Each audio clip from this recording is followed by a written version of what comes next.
Political news, sports news, crime news કે તમારા રાજ્યના સમાચાર, હવે દરેક ખબર પર રહેશે અમારી નજર. ગુજરાતનો સર્વશ્રેષ્ઠ ન્યૂઝ ચેનલ.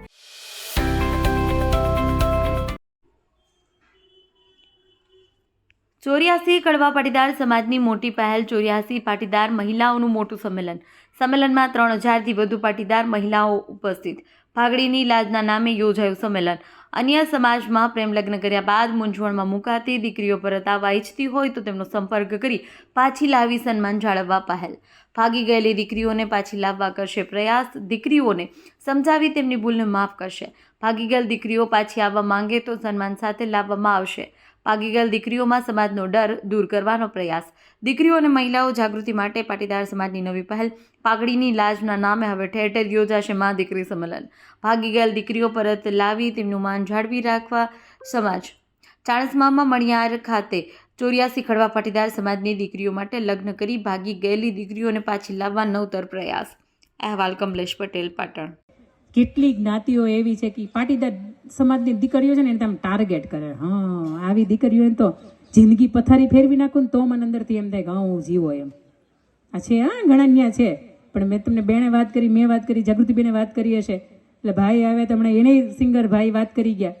એક પુરુષ તમને જ્યારે એવું કહેતો હોય ત્યારે મને એમ થાય કે તમારે અંદરથી સમજવું જ પડે ને. એ જાહેરમાં શપથ આપીને નહીં, આ ઉપેન્દ્રભાઈને નાખી સમગ્ર ટીમ છે ને એને કહીને જાજો કે આ બેને કે તમે અમારા માટે જે કંઈ પણ સમયનું ખર્ચ કર્યો છે, રોકાણ કર્યું છે ને, આ બધા અમે વસૂલ છે ને, એટલા માટે અમે તમને પ્રોમિસ આપીને જાય કે અમારા જીવનની અંદર આ ઘટના નહીં બને. અને કોકના ઘરમાં બળતી હશે ને તો આપણે શું ખબર છે, બહેનો તરીકે નિયમ છે.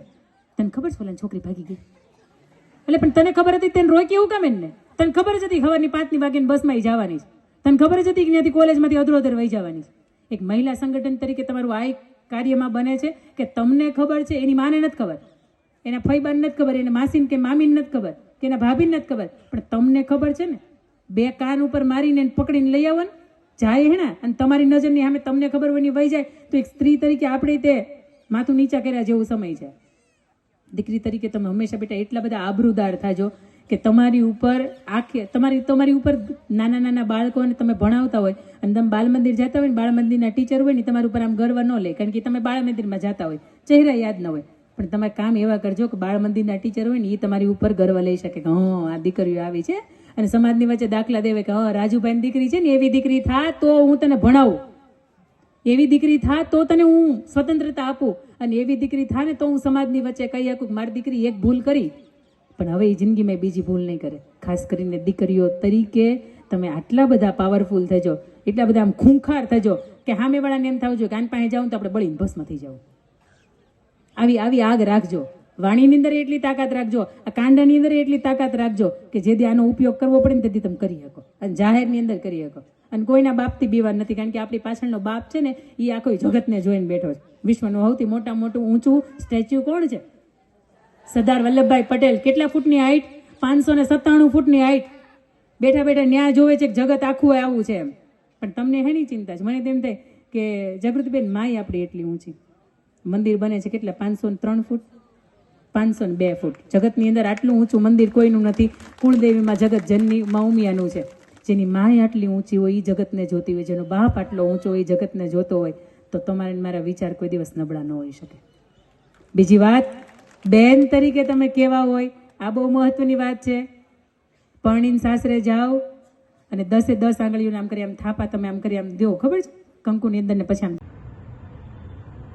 ચાણસ્મા તાલુકાના પાટીદાર યુવાનો દ્વારા 108 દ્વારા આજે મા દીકરી સંમેલન બોલાવવામાં આવ્યું હતું.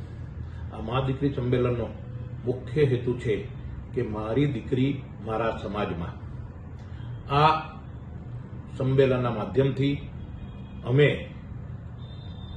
આપ દ્વારા તમામ દીકરીઓને જણાવવા માંગીએ છીએ કે આપ સૌ પોતપોતાના સમાજમાં અને મા બાપની મંજૂરીથી જ આપ સૌ લગ્ન કરો એવી અમારી વિનંતી છે.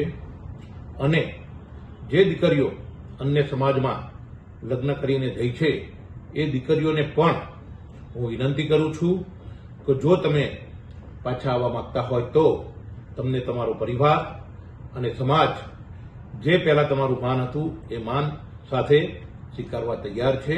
તો આપને પણ હું વિનંતી કરું છું, આપ પણ આપના ઘરે વાપસ આવી શકો છો. આ સંગઠનના માધ્યમથી અત્યાર સુધી ઘણી બધી દીકરીઓ અને અમે ઘરે પાછી લાવ્યા છીએ. તો હું આપના માધ્યમથી સૌ અન્ય પણ સમાજના દીકરા અન્ય જ્ઞાતિમાં જો લગ્ન કર્યા હોય તો એમને પણ વિનંતી કરું છું કે ભાઈ આપ સૌ ભાગીને લગ્ન ના કરશો.